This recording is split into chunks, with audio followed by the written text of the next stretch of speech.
こんにちは、村雲です。今回の動画では、先日、年次改良が実施されたマツダのフラッグシップ SUV CX-8 のグレードごとの違いや、それに伴うグレード選択の注意点を、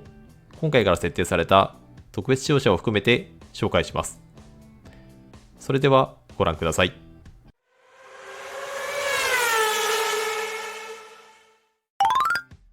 まずはグレード構成についてです。CX-8 のグレード構成は非常に多岐にわたり、エントリーグレードの 25S とクロス D、そこからベースグレードのスマートエディションがあります。そしてさらなる個性を追求したグレードとして、黒を基調としたシックな仕立てであるブラックトーンエディション、スポーティー感と高級感を両立したスポーツアピアランス、ラグジュアリー感を追求したエクスクルーシブモード、そしてアクティブな使われ方に特化したグランドジャーニーが設定されています。これらそれぞれのグレードにパワートレーンとして 2.5 リッターエンジン、2.2 リッターディーゼル、2.5 リッターターボエンジンがあり、また肉、4駆の選択肢もあり、6人乗り、7人乗りの仕様が設定されているため、結果としてグレードの組み合わせがご覧の通り44種類もあることとなり、悩むというか混乱してしまいそうになります。価格帯としては最廉価の 25S の肉仕様が300万円以下で購入できることがポイントであり、後ほど紹介しますが、エントリーグレードであっても装備内容としては必要十分な印象であり、価格破壊な値段設定であると言えます。注意点としては 25S クロス D では6人乗りが選択できないこと、オフロード仕様も想定されているグランドジャーニーでは4クロ設定しかないこと、2.5 リッターターボはブラックトーンエディション、エクスクルーシブモードしか設定されず、7人乗りが選択できないことが挙げられます。特にスポーツ仕様であると思われるスポーツアピアランスにて 2.5 リッターターボエンジンが設定されていないことが注意であり、少し謎です。続いてパワートレインについてです。CX-8 にはご覧の3種類のパワートレインが設定されており、スペックも合わせて示します。2.5 リッターエンジンの特徴としては、必要十分の動力性能に加えて、車両本体価格を抑えることができ、初期のコストが少なく、CX-8 を手に入れたい方におすすめとなっています。2.2 リッターディーゼルに関しては、450ニュートンという大きなトルクを 2000rpm から出すことができるという特性から、街乗りでのスムーズな出足や、高速道路での中間加速など、日常使いの余裕の乗りこなしに貢献してくれるものと思われます。ディーゼル上での燃費の良さも魅力であり、使い方によってはランニングコストも抑えられます。2.5 リッターターボエンジンはディーゼル並みのトルクを持ち、ディーゼルエンジンよりも高回転まで吹き上げる特性を持ったスポーティーな COC に適したエンジンであることがスペックよりわかります。そのため7人乗り仕様が設定されていないのだと思います。このことからもスポーツアピアラに設定されていないのが改めて謎ですね。ちなみにガソリンエンジン仕様にはドライブモードセレクトによってスポーツモードを選択できることもポイントです。また、走りに関する装備として、コーナリング中の視線安定化技術である G ベクタリングコントロールが装備されていることで、フラッグシップ SUV にふさわしい上質な走りが実現されています。また、4駆仕様においては、グランドジャーニーにはオフロードモード、それ以外のグレードにはオフロードアシスト機能が設定されており、アクロス走破性を担保するための4輪のトルク配分を最適化する制御も織り込まれており、アクティブな COC を想定されている方だけでなく、雪国などでの使用を想定されている方にもおすすめとなっています。続いて内外装飾についてです。まずは外反色についてです。CX-8 にはご覧の全8色の外反色の設定があり、グレードによって選択できないカラーなどはなく、すべての外反色から選択することができます。内装飾に関しては、カラーバリエーション及び素材の違いの選択肢が豊富にあり、エクスクルーシブモードではナッパレザーを用いたブラックとホワイトの内装、スポーツアピアランスではスムースレザーを用いたブラックとレッドの内装、ブラックトーンエディションではグランリュックスと合成比較のブラックの内装、スマートエディションと 25S クロス T ではクロスという素材のブラックの内装、グランドジャーニーではファブリックと合成比較のグレージュの内装となっており、グレードごとによってシーツの質感及び線形できるカラーも異なり、オプションなどでも変更不可のため注意が必要です。外観紹介。まずはフロントフェイス周りからです。フロントのデザインに関しては、マストおなじみのコトデザインが踏襲されており、切れ長のヘッドライトとうまく融合したシグネチャーウィングが洗練されたデザインの雰囲気を醸し出しています。左側の改良前と比較すると、改良前では水平基調であったグリル周りの種類が変更されており、よりオートド分である CX5 に近いデザインとなっていることがよくわかります。良くも悪くもまた見分けつきにくくなりましたね。グレードごとのデザインの違いとしては、ライトデザインの違いが挙げられ、エントリーグレードの 25S、クロス T では、こちらのライトデザインとなり、ハイビームを自動で切り替えるオートハイビーム機能を備えたものとなりますが、それ以外のグレードでは、こちらのライトユニットとなり、対向車などを検知し、暴言も実施するアダプティブハイビームの機能を備えたものとなります。こちらはオプションでも変更できませんので、注意です。また、グリル周りのデザインに関しても、グレードごとで細かく異なり、グリルのデザインがエクスクルーシブモードとグランドジャーニーではガンメタに対し、それ以外のグレードではグロスブラックとなっており、リップスポイラーがエクスクルーシブモードではボディ同色、スポーツアピアランスではピアノブラック、それ以外のグレードではブ塗装の樹脂となっています。また、エクスクルーシブモードとグランドジャーニーには、リップスポイラー下部にシルバー可色の装備が装備されることも特徴となっています。このように質感の違いというよりも、見た目の違いが細かくグレード5で設定されているため、注意が必要です。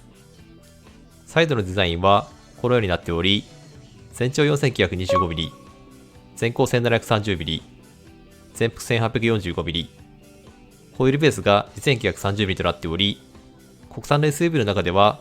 かなり大型な部類となっています。結果として最小回転半径も 5.8m となっているため、取り回しに関しては注意が必要な車両となっています。サイドのデザインとしては、全長の長さからもわかる通り、非常に伸びやかなシルエットとなっており、3列目の頭上スペースを確保しつつ、スポーティーなシルエットが形成されています。また、その上でボディラインを極力排除する膝のデザインによって、目の美しさを表現する手法によって、高級感が引き立てられています。サイドのデザインのグレードごとの違いもあり、こちらの画像はスポーツアピアランスのものとなっていますが、ホイールアーチがスポーツアピアランスではフィオナブラックに塗装されているのに対し、エクスクルーシブモードではボディ同色、それ以外のグレードでは無塗装の樹脂となっています。ホイールアーチの存在感は SUV らしさや高級感の演出にかなり寄与するかと思いますので、要注意です。また、ドアミラーに関しては、スポーツアピアランス、ブラックトーンエーション、グランドジャーニーがブラック、それ以外のグレードではボディ同色となっています。また、ルーフレールに関しては、グランドジャーニー、エクスクルーシブモードでは標準装備、スポーツアピアランス、ブラックトーンエーションではオプション、それ以外のグレードでは装備不可となっていますので注意です。ホイールデザインに関してもデザインが多岐にわたっており、ご覧の通りとなっています。サイズとしては 25S、クロス T、スマートエディションが225、65R、17インチとなっており、それ以外のグレードではデザインの違いはありますが、すべて共通の225、55R、19インチとなっています。こちらに関してもグレードとのデザインの特徴を生かすため変更不可となっているため注意です。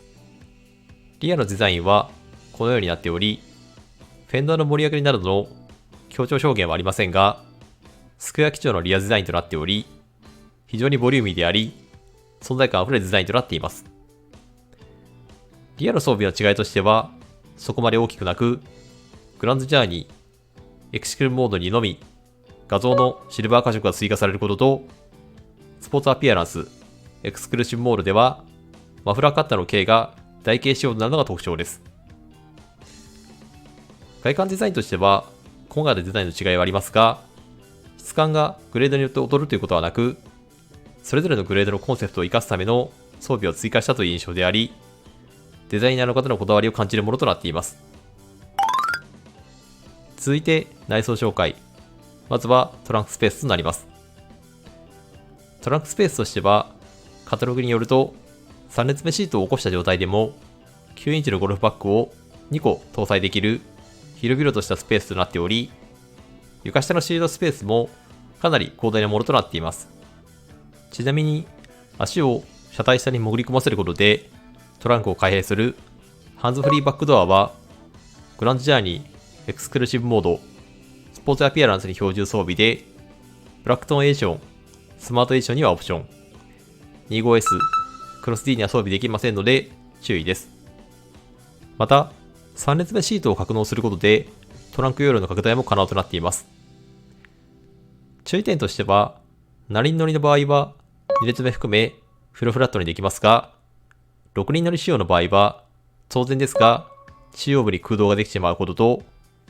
特にエクスクルーシブモードのセンターアームレスト付きの場合、画像のようなシートレイアウトとなるため注意です。続いて運転席周りの紹介となります。内装のオーナメントに関してもグレードごとによって素材が異なるこだわりを持ったデザインとなっていますので、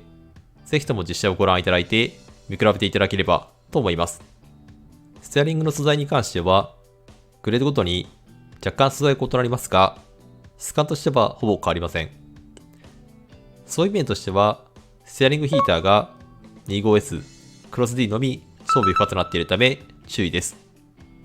メーター周りに関しては7インチのマルチスピードメーターもしくはアナログメーターが設定されており、25S、クロス D、スマートエーション、ブラックトーンエーションの 25T 以外がアナログメーター、それ以外のグレードがマルチスピードメーターとなっています。昨今の情報表示量の豊富さを考えると、少し情報表示量としては乏しさを感じてしまいますが、ネジ回路の範囲での進化は難しいかなと思います。この弱点を補うためのヘッドアップディスプレイは 25S、クロス T 以外に標準装備となっています。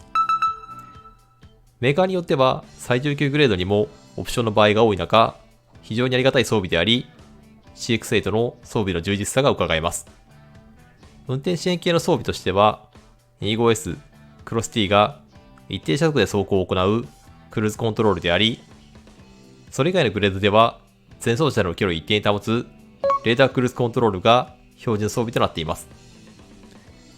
また、60キロ以上での走行中のハンドルをアシストするレーンピーク機能も 25S、クロス T 以外のグレードでは標準装備となっていますが、0キロまで含めた運転支援であるクルーズ&トラフィックサポートはオプションとなっていますので注意です。このあたりに関しては他のメーカーでは全グレード標準装備となりつつあるので注意であり、マツダという企業の運転支援の考え方が伺えるものとなっています。その他安全装備として、車の周囲をカメラにて確認できる360度ビューモニターは 25S、クロス D にはオプションであり、それ以外のグレードでは標準装備となっています。比較的大柄な SUV である CX8 には重宝する装備かと思われますので、オプションも含みますが、全グレードに装備できるのはいいことだと思います。ナビとしては、横長の 8.8 インチもしくは 10.25 インチのナビが用意されており、25S、クロス T、スマートエーションには 8.8 インチのナビが標準装備。それ以外のグレードでは 10.25 インチのナビが標準装備となっています。25S、クロス T、スマートエーションにもオプションで 10.25 インチのナビは装備できますので、要チェックとなります。マツダコネクトの操作性が良くないことが一昔前には話題になっていましたが、Apple CarPlay や Android Auto にも対応していますので、そのあたりの不満は払拭されたかと思います。その他、運転席周りの装備の違いとしては、スマホのワイヤレス充電装備がセンターアームレスト付近に装備可能となっており、こちらは 25S、クロス T には装備できず、スマートエーションにはオプション、それ以外のグレードには標準装備となっています。また、運転時の上質な空間づくりに寄与するオーディオ関連ですが、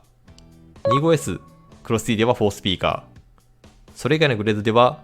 エクスクルーシブモードを除き6スピーカーとなっており、エクスクルーシブモードには、BOSEのサウンドシステムが標準装備となっています。25S クロス T 以外のグレードでは、BOSEのサウンドシステムがオプション装備可能ですので、要検討となっています。シートの形状はこのような形状となっており、内装色の際に申し上げた通り、グレードごとで素材は異なりますが、形状に関しては、マツダ独自の人間工学にのっとったシート形状となっており、乗員全員がリラックスして過ごせるよう工夫を凝らされたシートとなっています。快適装備としては、シートヒーターが 25S、クロス T 以外のグレードの標準装備となっており、エクスクルーシブモード、スポーツアピアランスに関しては、シートベンチレーションも標準装備と好きな人の質感となっています。後席周りに関しても、グレードにより装備が異なり、一つ目の注意点としては、繰り返しとなりますが、2.5 リッターターボエンジンには7輪乗り仕様はありません。7輪乗りの場合は、セガンのシートがベンチシートとなっているのが特徴であり、6対4の分割可動式となっていることが特徴です。6人乗りの場合は、セカンドシートのバリエーションが2つあり、エクスクルーシブモードのみ設定されているセンターアームレスト付きのものと、それ以外のグレードのセンターアームレストなしのものとなっています。アームレストなしの場合は、ウォークスルーが可能となり、サードシートのアクセルが容易であることと、トランク用の際にお伝えしたような多彩なシートアレンジを行うことが可能です。それに対し、センターアームレストありは、いわゆる VIP 仕様であり、ウォークスルーはできませんが、セカンドシートでありながら、電動シートであったり、シートベンチレーション機能も備えるといった、全席以上の快適性を兼ね備えたシートとなっており、最上級グレードにふさわしい快適性となっています。また、追加の快適装備として、ムーンルーフがありますが、こちらはエクスクルーシブモード、スポーツアピアランス、ブラックトーンエーション、グランドジャーニーが装備可能となっており、それ以外のグレードでは装備不可となっています。まとめです。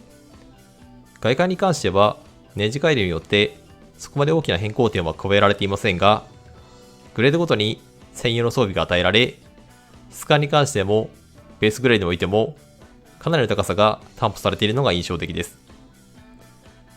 内装に関しても外観同様、グレードごとに素材の違いがあり、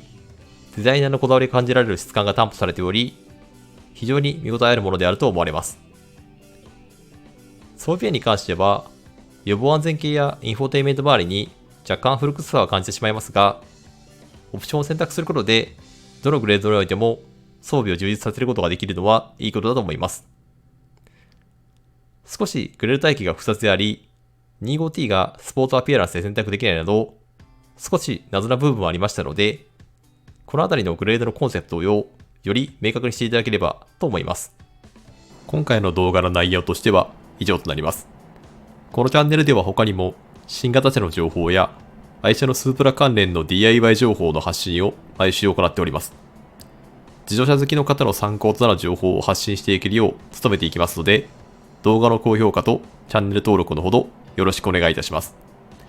また、動画内で実施してほしい企画などありましたら、コメント欄までよろしくお願いいたします。それではご視聴ありがとうございました。